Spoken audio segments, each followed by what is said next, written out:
This episode of ETC is brought to you by The Gallows, in theaters July 10th. Hey guys, welcome back to another episode of ETC Podcast. We have two very special guests this week. This is Travis and Chris from the movie The Gallows. You guys are the directors of the film. Yep, Yes. That's right. And this comes out pretty soon, right? Yeah, like less than 2 weeks. Yeah, It's coming so up fast. got to be exciting for you guys. We're freaking out a little bit. Yeah, so this is your first feature-length picture. What was, how did you guys get into this whole thing? It was an idea you had and then kind of right. spawned into the movie? Yeah, I grew up with this story my dad told me growing up about this kid who died in a high school play, in my old high school. And I told this story to Travis when we started discussing sort of our first movie together, and immediately he latched onto it and thought, man, that would make a cool movie. Yeah, the high school idea really appealed to me, thinking that everyone's been to high school and was scared in some way, whether it was socially or with some urban teachers. legend or something, Urban yeah. legend, yeah. Yep.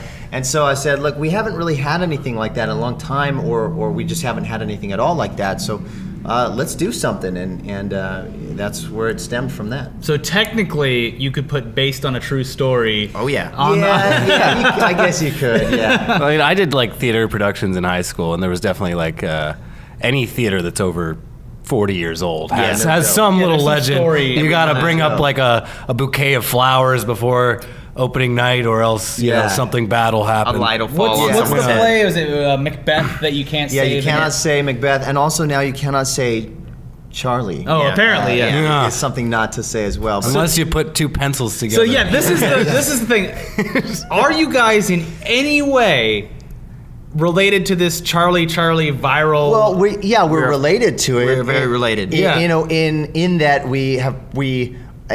by we I mean Warner Brothers Marketing has participated Yeah. in said challenge. I will say that, look, that challenge has been around a long time. Yeah. We were not aware of such a challenge when we created our characters, and so the name is purely coincidental. Okay, yeah.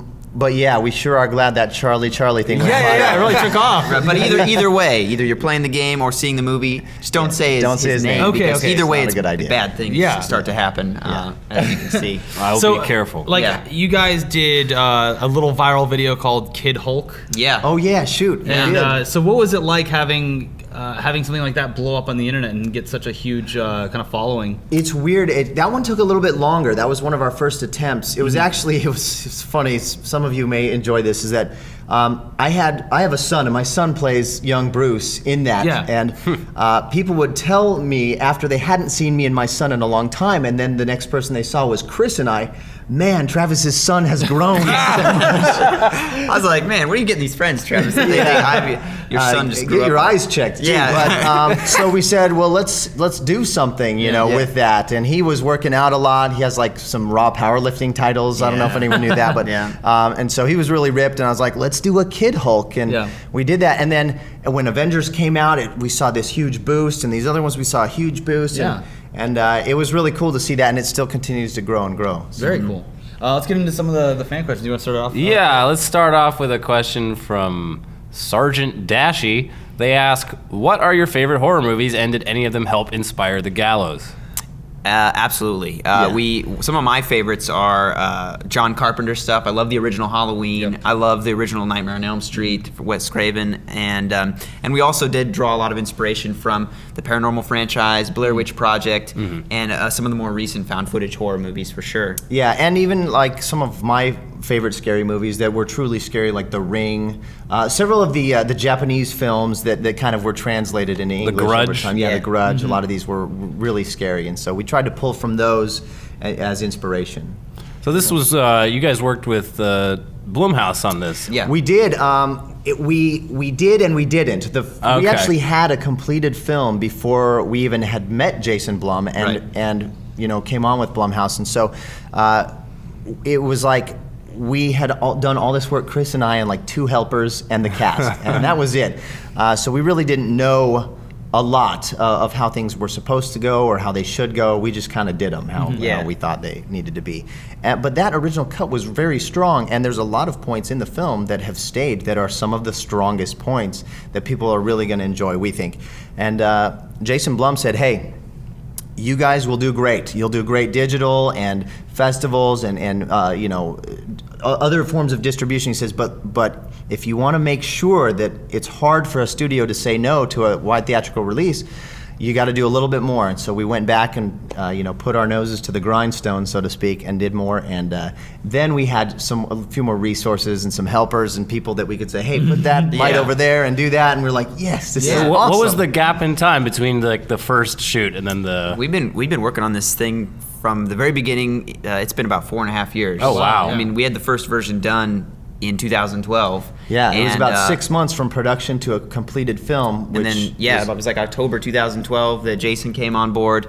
And then it was a couple more years of like shooting, reshooting, or discussing. There's a lot of discussing and kind of digging back in. But And it was around 2014 when New Line and Warner Brothers got involved. Yeah, he's kind of like the one guy that sort of unites all of the kind of found footage genre. Yeah, the he's last, got a knack 10 for years. that, doesn't he? Yeah, he's a cool guy. I'm sure he imparted a lot of experience and knowledge about. Yeah, we had a lot of help did. actually from him and from Cooper Samuelson over at Blumhouse. He was a producer on Whiplash as well, which was a great film. Yeah, absolutely. I was a little surprised when I saw the Blumhouse logo pop up at the beginning. Right. Okay. You're like, really? Okay, all right. But they were great, and we got a lot of insight from them, so it was cool. What was the kind of the timeline in between, when you had this idea to going to Blumhouse and Warner Brothers? How did this happen? Like, did you pitch it to someone, or did they just see the finished thing that you guys had worked on? Or we had shot a trailer, and this was in 2011. We spent like $250 on this trailer, and it was just more of an experiment than anything. And we made this trailer, and we had kind of a little business plan that we had hoped to compete with such and such films. Paranormal and Activity was one of them. Was Like, one we of can them, take on where they left off. And it was to gain investments to make the actual movie. And this was 2011. We actually ended up getting investors in Fresno, which is where we are now and live. And again, by 2012, we had a completed film that we shot totally guerrilla style and just did on our own. And then that's when Jason and Management 360, Dean Schneider, had seen a new trailer that we had cut from that film online that we put out on YouTube. He put us in touch with Jason at Blumhouse. And again, once they got on board, it was just kind of, what do you guys want to do that you couldn't have done before with some more resources? How would you improve it if you could? So we just dug back in and we were able to keep a lot of that creativity, which is a positive for. It's a good mark for Jason Blum because they believe that, look, with the micro budget, you can have much more creative freedom and take more risks, which is exactly what we did in the beginning and what they allowed us to. And then, so with the original shooting and the reshooting, were the actors changed at all, or it's funny. When did you really lock down the cast? That's a crazy story. It actually, is crazy. It was still 4 original actors in the first cut. And from the time we had finished the first version, we were coming back to kind of do the second version. The actors came back and we met with them here in LA. 3 weeks before filming. Yeah, 3 weeks before filming. And 3 out of the 4 looked great. Yeah, exactly the fourth the same. one, though, had changed her appearance drastically. She had lost a lot of weight. She lost a lot of weight. Like and 40 look, we pounds. thought she looked great before, and she looks great now too. Yeah. But she looked completely different. Totally different. So we were in a bind. We were shooting in 3 weeks, and she, was 40 pounds too light, and we're like, she is not going to match anything that we've already shot. And we heard, well, she'll gain it back, and we're like, don't. No, that is not healthy. That is not. I think someone spoke to Dean, who's our manager now at 360. He was said, hey, we can put her in prosthetics, and Dean was like, Dean's favorite. This is my favorite line. Dude, this is not an Eddie Murphy movie, man. It was great.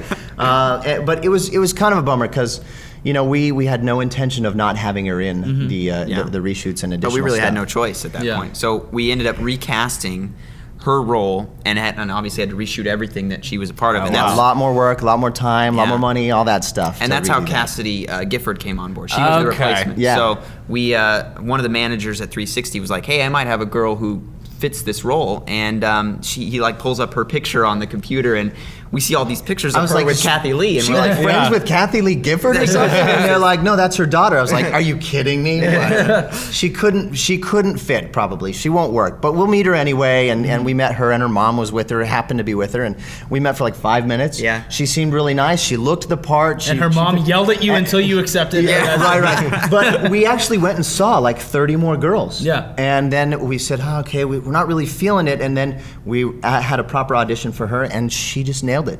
Very cool. So we had to. She earned the part. So it was great. Yeah, She did a great job looking terrified. Yes, she 90% of the movie. She really brought it every take. So I have a very. I'm going to sound really stupid asking this question, but how much of it is someone behind the camera that's one of the actors playing it versus an actual camera operator? Because there's scenes where like they go by mirrors and stuff like that. Yeah. You can obviously see they're holding it. Right. And like, what's the difference in using the footage from say that camera that they're holding in the mirror versus something that you'd be following them around with, trying to make it look like a found footage? Yeah, that's kind of a two-part question, or a two-part answer, I should say. The original cut, there was a lot of our character doing the camera work. In fact, when we auditioned, we saw 200 people in 2 days, and we auditioned 2 at a time, holding the camera, so we could find out if they were good at camera work. So they may have delivered great lines, but if we were looking at the shoes of the other person, we knew we didn't have our person. Yeah. So Ryan, who does an excellent job, he did a lot of really great stuff, and man, we don't know how we kept so much stuff in focus or how the ISO was just right. And I mean, we really tried our best, and that original cut really turned out good enough to get us to where we needed to be for reshoots. And then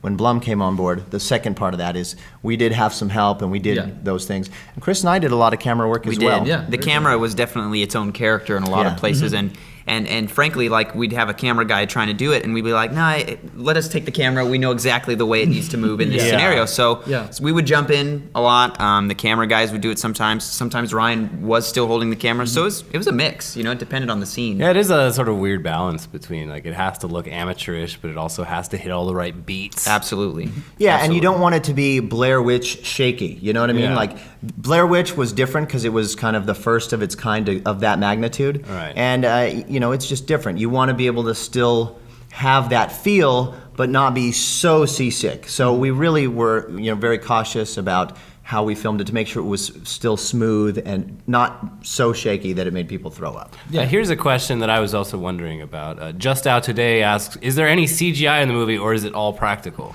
That's an interesting question. I will say that all of the actors did all of their own stunts in the film. So some of the crazy, things happening with the noose and the ropes and stuff. Or off the ladder. Yeah, the ladder looked like it could hurt. Those were all real stunts that the actors themselves performed. Oh, wow. We had a stunt guy, and it was a lot of fun to shoot a lot of that stuff just practically. Yeah. Really, the only CGI involved in the film is just covering up mistakes that we made on set, or just little things here and there that we needed to hiding things, stitching shots together, stitching cuts merging together, and things hiding like that. things. And look, there were some things that like a poster got left up that shouldn't have been. And I'm telling you, the fact that we watch it now and we're like, oh yeah, that's right. There was something there at one point.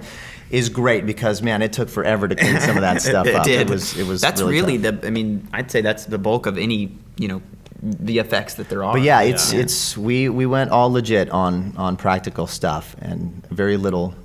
You're not going to see it if we've done our job right. You won't see the effects that we did, but it's mostly just hiding stuff. Now, a lot of these found footage style movies, they'll shoot with like a red camera and then go back and post and degrade it so it looks like a camcorder. So like, did you guys use actual kind of like phones and like cheap cameras, or did you? We used a variety of stuff, and a lot of times it was kind of like whatever we had access to at the time. Okay. But when we started, we were using DSLRs like we had these a Hax GH2 Yeah. and a Panasonic AF100 that we got to kind of complement each other.